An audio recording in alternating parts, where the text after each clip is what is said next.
Alright, this video is going to be more of, I guess, an overview than a review.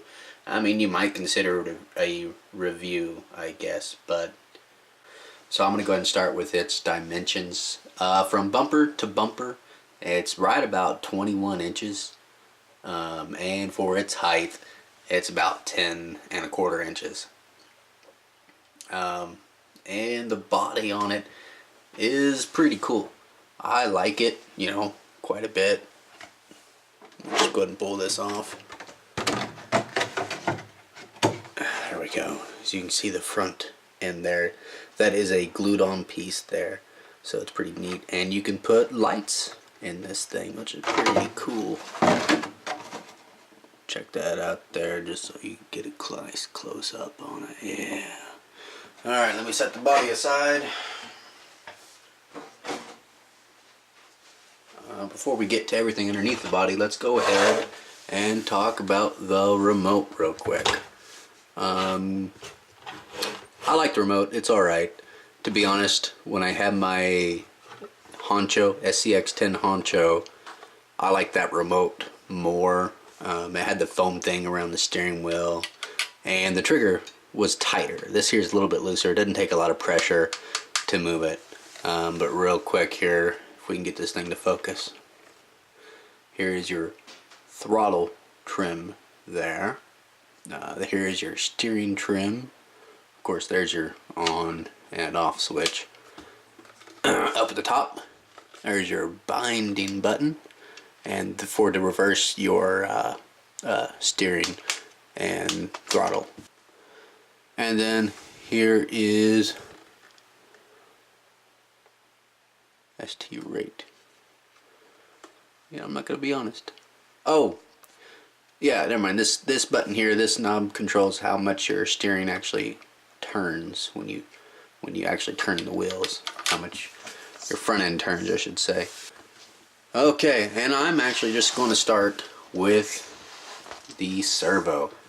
As you guys can see, it's upside down, but that there is a Spectrum S6030.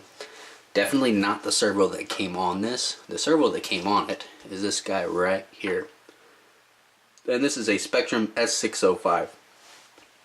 I changed them mainly because this guy here only has about 130 ounces of torque. The S6030 has 278, and it's a pretty good upgrade. I like it quite a bit. I got another video that shows it. It's kind of a crappy video, but hey, it shows a little bit. Definitely recommend the upgrade though. It's pretty sweet. It has a 45 turn dynamite motor on it. So this thing is definitely not fast. My buddy has a stock SCX10 and it outruns it pretty dang easily. I mean, I'm sure most of you guys know the Honcho or the SCX10 isn't really that fast either.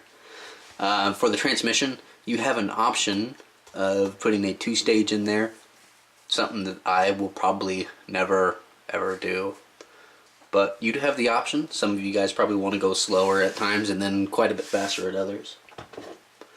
Let's go ahead and talk about the battery. You can't fit a full-length battery in it. You got to get one of these shorty packs. So this is what I got here. It's an EC3 connector. And it lasts quite a while. You know, I get over 2 hours of runtime on this thing. So it's pretty fun. Went over a mile on it. Which, I mean, I didn't drive for 2 hours that day, but still went over a mile on it at a local trail here in Branson. Now let's get to the monkey riding the elephant in the room here. As you guys can tell, I definitely have two different kinds of wheels and tires on here. This is the stock back here. I painted the inside rim there black here. I'm gonna grab this guy here. This is the stock tires that comes on it. And they are a Super Swamper. Let's see if we can get that in the camera. Super Swamper. There we are. I can see that. And they're pretty good. I thought they seem to get pretty good traction on stuff. They're not super soft. They're kind of on the stiff side. I believe the rippers, I think they're called, that's on the ripsaws that are on the SCX10 seem to be softer than these. But I upgraded those. This is, I put some Pitbull rock beasts on there. Here's one of those. The only reason I still have this stock tire on there is because I ruined this one when I was doing it for the first time. I got my beadlock rim too tight, so I'd watch out if anybody else is going to do that, hasn't done it before. Don't make it too tight because it definitely cut there. Otherwise, you know, I just done something wrong. The only reason I chose to get the Vaterra Ascender over the SCX-10, one of those guys, was because of the axle, or the pumpkins I should say. I mean, it gives you quite a bit more ground clearance, and that's really the only reason I chose this over the SCX-10. So I like it quite a bit.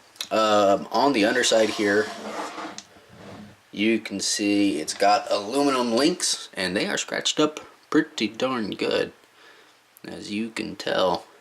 They're holding up so far. The ends are still plastic, but the links are aluminum in the middle. Alright, now, oops. Let's go ahead, and I want to point out the one thing I've had wrong with this, and that is the axles. Now, they are plastic, but they are metal up here in this area. And if you guys can see that, okay, now if you guys can see that set screw in there, I recommend as soon as you guys get this and before you go out on the trail, I would definitely blue Loctite those for the front and the rear. It came loose from here out on the trail, and I just got out there and I didn't know what was wrong. I didn't notice that the set screw had just come loose, so I went back home and it cut my trail time that day. I only got to run for like 10 minutes, so that kind of sucked. So get some blue Loctite and tighten those up so you don't have to ruin one of your days out trailing. Alright, so that's it for the video pretty much, guys. I'm going to show you some footage now of this thing out on the trails out here in Branson, Missouri, so you guys can check it out with this thing running. It's still with the stock tires on it though. I will get some videos up running with these Pitbull rock bass here before too long. So anyway, guys, enjoy the video and thanks for watching.